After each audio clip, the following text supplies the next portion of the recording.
Welcome to NOFOMO's completely biased campsite review. Today we are in Jack Hill State Park in Georgia, about 80 miles southwest of Savannah.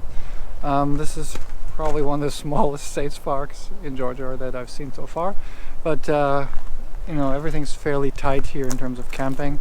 But okay, 25 sites. There's a small lake where you can rent paddle boats and go fishing.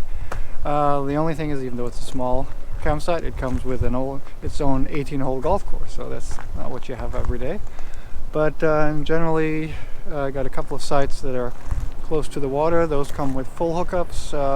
The rest of them are with electric and water only. So far, the staff's been really cool and laid back. But yeah, we just had a quick stop over here during the week while we were working, and now we're ready to move off to Magnolia Springs.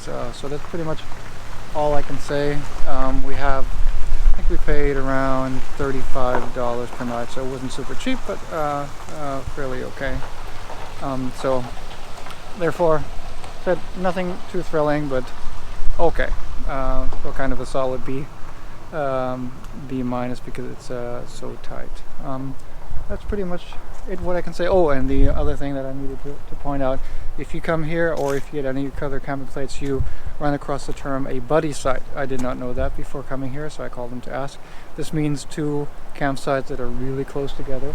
Like here, this one over there is actually two sites because they're called buddy sites. So if you have a larger group, you can be close together. But obviously, if you don't know the other party, it can work out and be really a lot of fun, or it can be quite annoying because you're even closer than normal. So there are two buddy sites here on this campsite, so that's why. Just as a learning for me, I wanted to share and pass that along with us. So that's pretty much it. Pretty straightforward. Yeah, then hope you enjoyed this impromptu, completely biased campsite review before we move on today to our next location, and press the like button if you found this helpful. Let me know in the comments if there's anything that you need in terms of information on this or other campsites, and yeah, follow us on our travels across the US and eventually around the world.